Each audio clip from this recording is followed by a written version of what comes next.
This is the unique message model. And what I want you to understand is the deep dive training we're doing over the next 2 days are only 2 parts of the 6 parts of the unique message model. And whether you incorporate all 6 or not going forward, what you will take away from our work together is these 2 things, which are step number 2 and step number 3. And alone, they can already improve, deepen, and make you a better archetypal storyteller, okay? So we're gonna be deep diving under these 2 things, but I want you to understand, because I'm context over content, that in the bigger picture of becoming a better messenger of what you do, these are the 6 things. So your values, your archetype influence mix, the experience story sequence, which is called TESS, your unique solution expertise, which is called your use case, your irresistible offer, and then your rich niche, which is the people that you're helping. Okay. What I need you to understand is, again, these are the 6 things. I've been doing this a long time, y'all. Like, I like to say I'm not a spring chicken, I'm a seasoned chicken. I've been doing this for 25 years. And in all of my brand geekery and my actual work in action, these are the 6 things that set people and brands apart. And when you're able to leverage them, you create success. Today and tomorrow, we're going to talk about how brand archetypes plus your TESS, your experience story sequence, equals becoming an archetypal storyteller. And this allows you to better position your unique solution expertise, your offer, and talk to the people, AKA your rich niche, who you need to talk to. So I want you to understand, I'm going to deep dive under these 2 areas the next 2 days.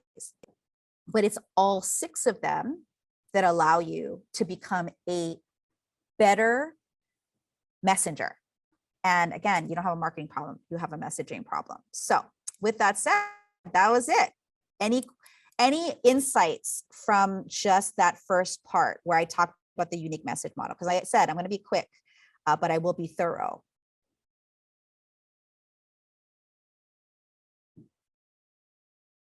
Let me know in the chat whenever you want to. Okay, so we're going to move into exactly why you came here. This is the juicy part. This is also the exciting part, because maybe some of you have noticed who've been around the bend, maybe back in the day, like 9 years ago, you took the Master Brand Program. Ooh, it was so long ago, 9 years, Sarah and Kajana, we're old in this industry. We are not. I said we're old in this industry. Got it. Yeah. Okay, Kajana got offended because he's a young millennial, you know, so he's like, excuse me, get it right. I'm pretty proud of my wisdom. That's all I'm saying. Bring on the crone, friends, bring on the crone. So for those of you who, again, came to us over the past few years, you've seen the Master Brand work. We've had hundreds of thousands of people take the Brand Archetype quiz, hundreds of thousands. So we know that people are interested in learning how to better embody their brand. Let me see. I know my OGs are like saying, yeah, there you are. Yes. Hey, Julia. Oh, it's so good to see you. Yes. So you're going to notice that we are rebranding the entire master brand. So visually rebranding the entire master brand model. And it's really exciting for us because I have books on the way, and you know, publishers really want to hear more about this because publishers love quizzes too, just to let you know. So if you're wanting to write a book, they like if you have a quiz. So let's talk about what archetypes are. Remember, context over content.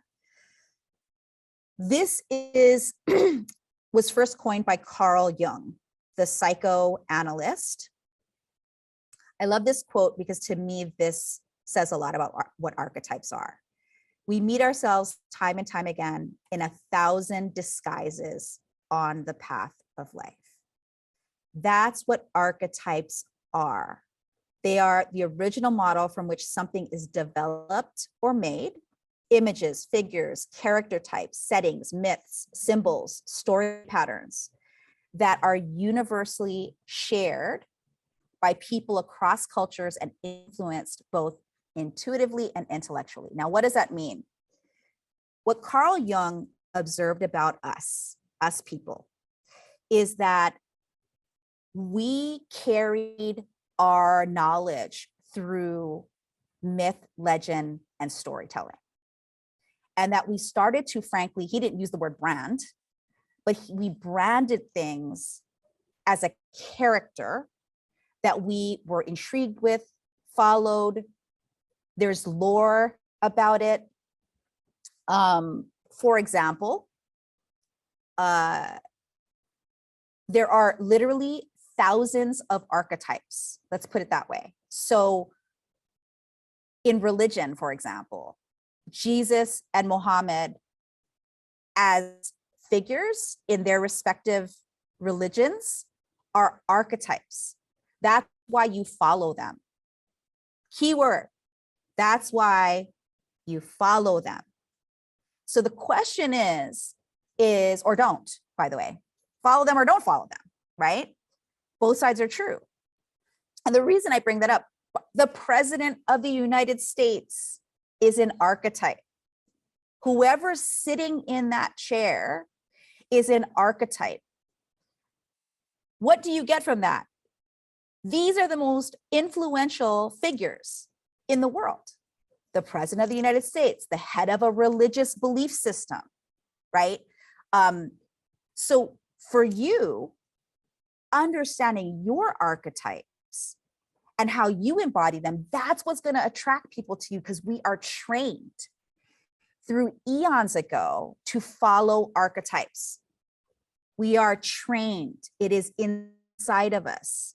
We have been groomed from our ancestors to follow archetypes. That's why, when I talked about the unique message model, for those of you in our programs, you understand why values are your individual thing, right? Because that's the discernment of how the archetype will come through. But knowing and embodying your archetype is one of the most powerful things you can do to get people to follow you. Bottom line is, archetypes move people and they make them respond through the telling of stories. Okay, now that's just the definition of archetype. Let's talk about my definition of archetype, which is the brand archetype. Carl Jung wasn't talking about business when he was talking about his work. And some of you have studied archetypes, or you've taken other archetype courses or whatever. Awesome. We're talking about the way that Master Brand Institute, which is our company, defines brand archetypes here. Okay. So a brand archetype gives your brand a character that makes you accessible and relatable to the audience who share the same values as you. Okay. And also, frankly, it repels the people who don't share the same values as you. In business, that's a good thing. That's what I need you to get. Like in life, we have to deal with cousins, moms, friends who may not share the same values as us, but we love them.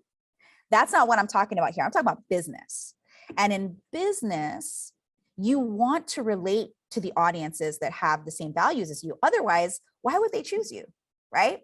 And you want to repel the people who would never give you money because they're just not your people.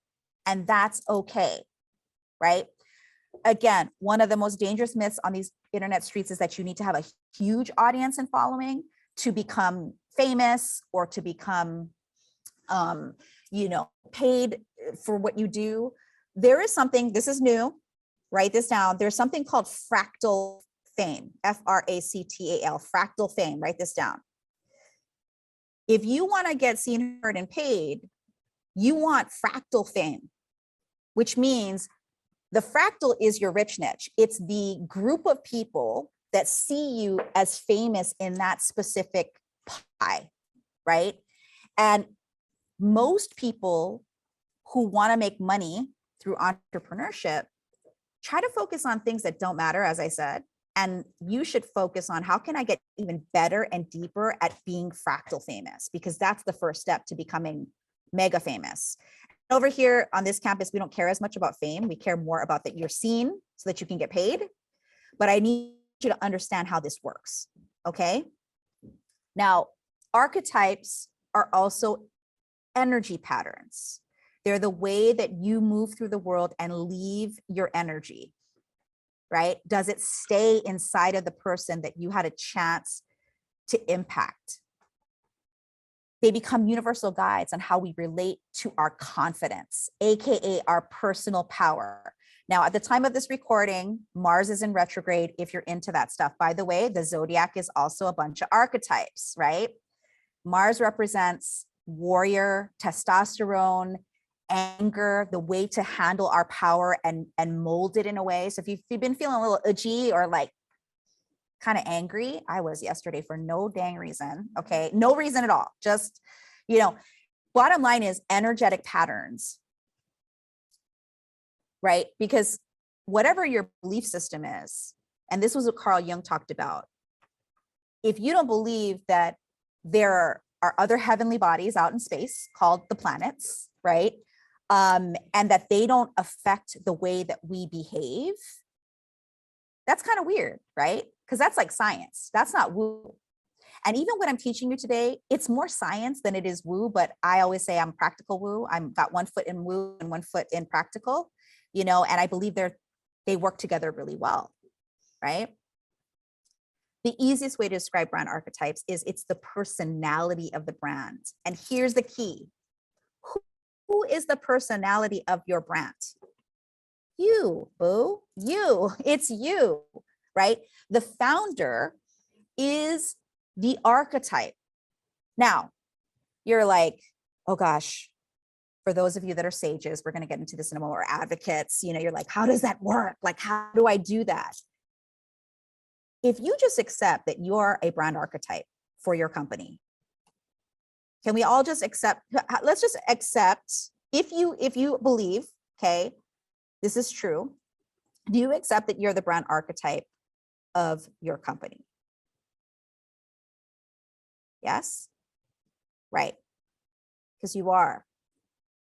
There are 3 types of brands. You can write this down because it's not in the slides. There is your personal brand, the offer brand, and the company brand. And in order to create your company brand, I'm going to talk about this actually in a slide just coming up. You'll create impact. Okay. So the next piece is, since y'all said you believe me, thank you, cult. Just kidding. Right? Archetypes are real. They are real as any other type of repeating pattern that anyone can observe. It's the beauty of repetition is the mother of mastery.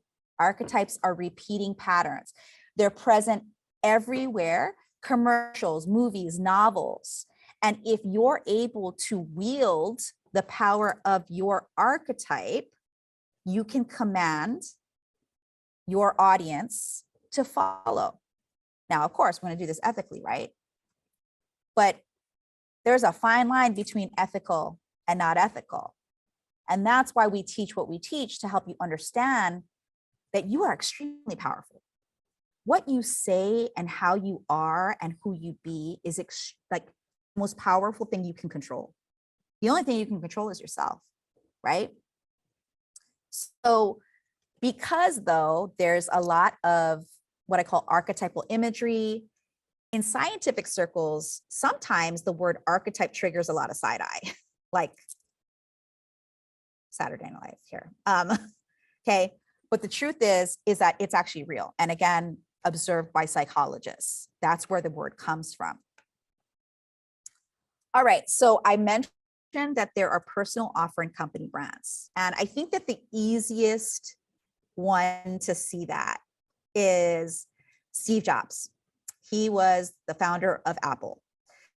And he was a personal brand. He was notorious. People know things about him. If you read his book that's like this thick, right? He was a very complex man. And I will tell you that when you know his brand archetype, you will see how he embodied his brand archetype to the nth degree, and how he He changed the way not just that we did personal computing. Y'all remember that old school term? He changed the way we listen to music. He changed the way that we bought music. He changed the way that we communicate with each other. He literally changed the way that we trust information. Okay. Turn that into $1 trillion brand. Okay. Now you're probably like, I'm an entrepreneur and I don't necessarily want to become like Steve Jobs. The fact that you think like that is the part that's the disconnect between brand archetypes in you and brand archetypes in a person like Steve Jobs. Steve Jobs knew he wanted to build something huge. He knew that from the get-go. And he was bullish about it. He was stubborn about it. Okay. But for me, for example, I don't want to do what Steve Jobs does. I want to build a business that gives me freedom, autonomy. I'm helping the right people that I feel are ethical messengers of their work. That's what I wanted. Okay. Now I figured that out as I continue to work with people, and I met people I don't want to work with. Okay. And then I met people who I love working with. And so just because you have a different goal, like say one of your goals is, you want to help. I know Mari's in the room. She's in the Zoom room. And I know one of her goals is to radically change the way Black, Indigenous people of color are treated in the workplace, right? And her goal is to impact at that level. Now, the specifics of how she gets there doesn't mean that she's going to build something that's like Apple. But you right size the archetypes to the vision and the goal that you have. Every single brand that you admire uses their brand archetype powerfully. I want you to think about it. In fact, why don't we tell me in the chat, what's a brand that you love? And by the way, when I say love, it doesn't even mean that you think you love it with all your heart, but you use it. Could be the car you drive. It could be the phone you carry. It could be the television show you watch. By the way, I was just saying, on Halloween, I binged Stranger Things while I was making cupcakes and stuff. And Stranger Things is an archetype. And then the characters inside of Stranger Things is an archetype. And if you've never watched Stranger Things, just know that it's a really popular show. And it's so 80s. So I'm obsessed, right? Because I'm a child of the 80s and early 90s, right? So I see, oh yeah, so y'all are getting it. So Chelsea Rivian, Pacha says Patagonia, Android, Toyota Prius, Fenty, BMW, Apple, Erica Jordan, blah, blah, blah. Okay, so here's the other thing I want you to see. All of you are here because you met me on the internet somehow, some way, I'm sure. Most of you. Some of you met me in person, but generally speaking. Now, I want you to think about the people you admire in your space. The people that you've taken programs from, been in programs, courses, a mentor of yours, an author that you, whenever their book comes out, you read it, right? They are embodying their brand archetype too. So whether you're a Tony Robbins fan, Oprah, of course, is an example of that. I am an example of that. There's something that made you come to this training, and it isn't necessarily about me. It's about the fact that I embodied something and I had information that you wanted to know that made you say, I'm going to be curious and I'm going to step into this room. Messaging is about piquing curiosity. It's about tickling that part of us that says, I need to know more about what you got going on, right? And how is she or he doing it? How is she, he, or they doing it, right? It's really important that instead of you learning about archetypes, that you become your archetype. That's the key. Your archetype is not separate from you. It is not a character separate from you. It is the character that is you. Okay. All right.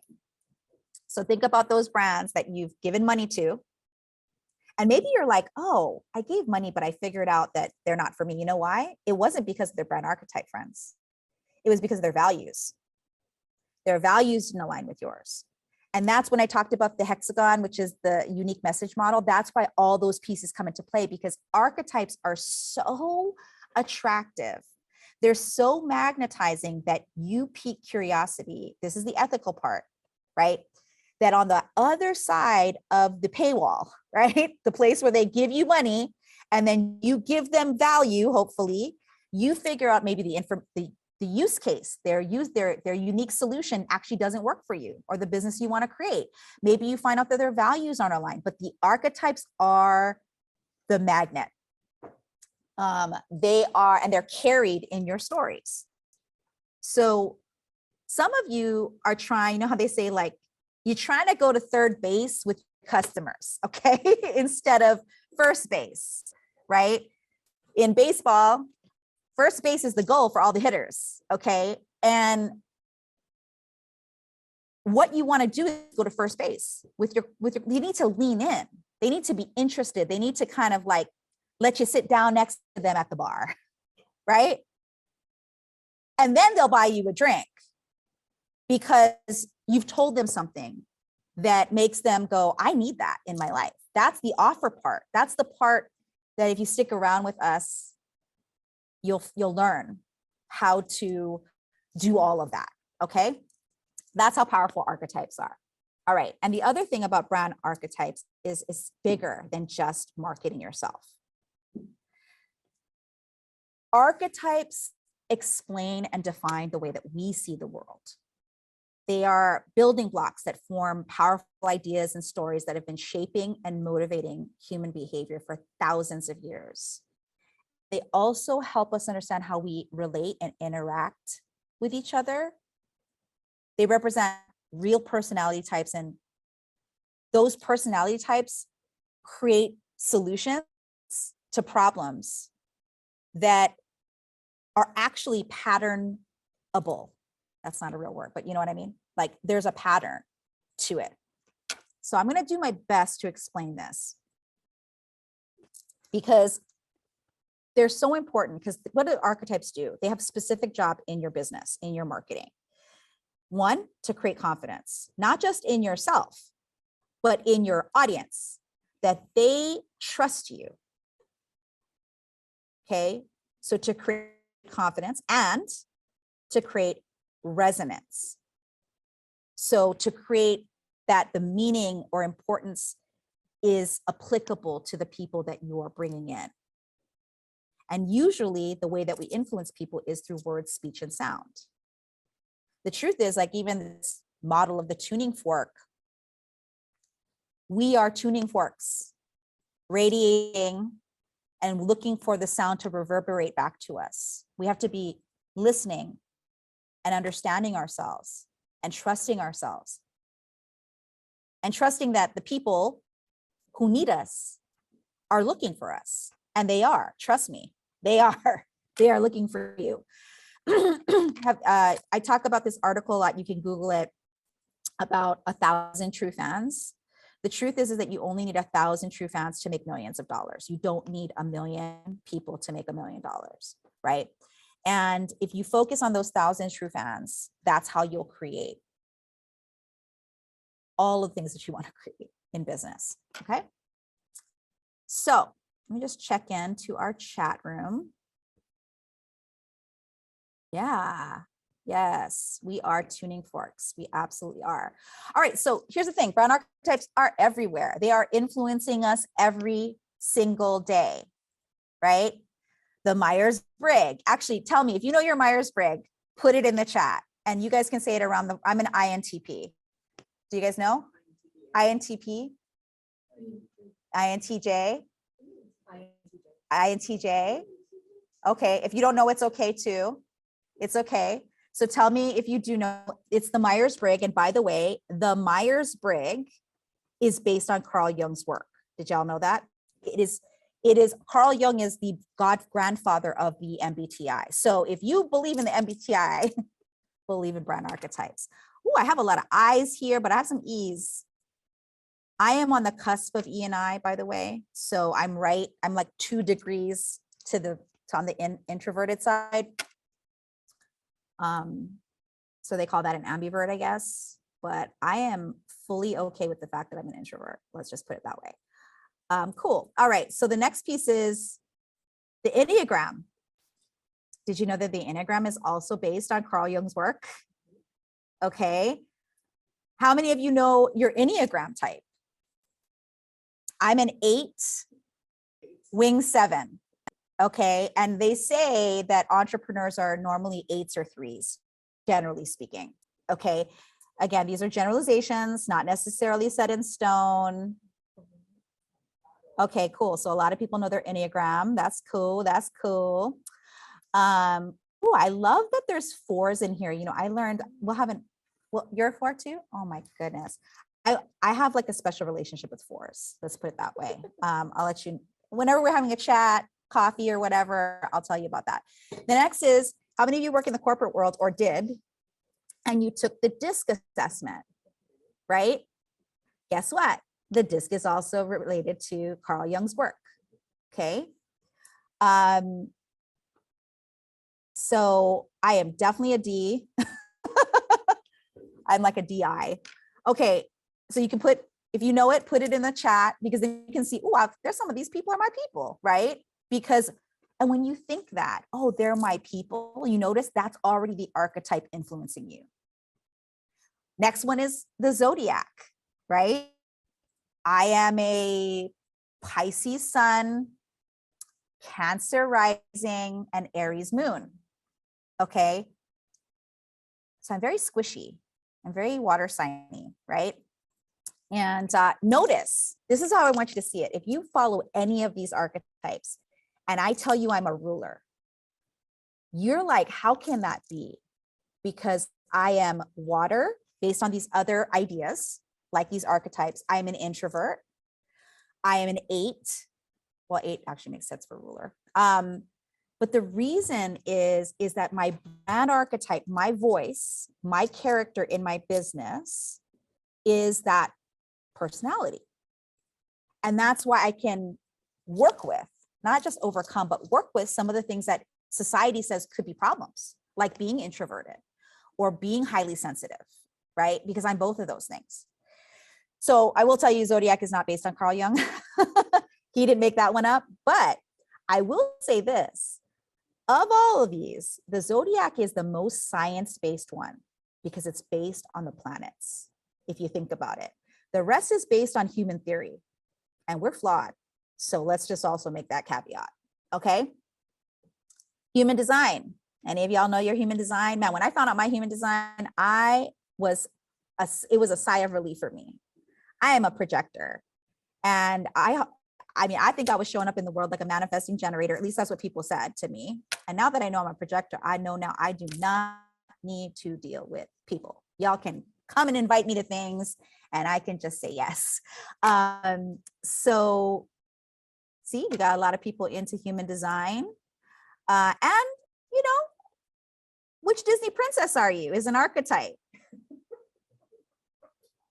right? In fact, it's really great clickbait, because guess what this archetype is? For those of you that are OGs with me, what archetype do you think this Disney princess clickbait? Because this is clickbait. They are getting you to say that so they can learn stuff about you and retarget you about your kids and going to Disneyland. And they're also talking about Universal Studios because they figure you like going to theme parks. I mean, y'all, this is where marketing gets all their data, from archetypes.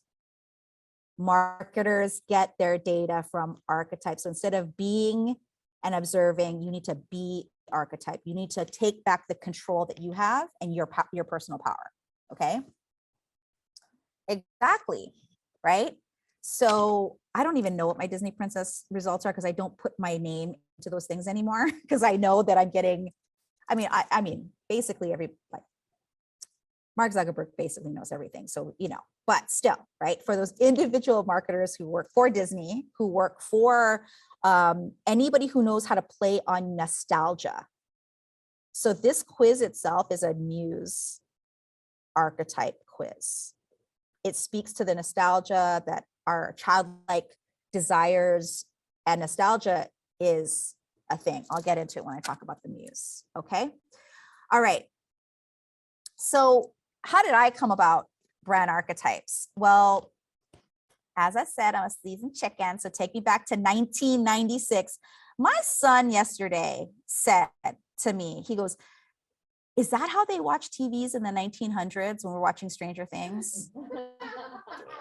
In the 1900s, really? Really, son? Wow. Okay, anyway. My first job was at the biggest advertising agency in the world called Ogilvy and Mayer. And by the way, Mather. And Ogilvy, who is the godfather of copywriting, AKA the godfather of marketing, because copywriting is marketing, okay? He was obsessed with Carl Jung, obsessed. If you read Ogilvy's autobiography or biography, he talks about Jung being his main mentor in learning how to move the masses through copy. So you are learning the context of the context. That's my point. You're learning the origin story of how modern marketers took this idea and turned it into the most influential way to market possible. So anyway, I was just a lowly junior copywriter, which really means that I ran coffee for the executives. And in one of the rooms, Coca-Cola was one of our clients. And they had, this was in 96, y'all.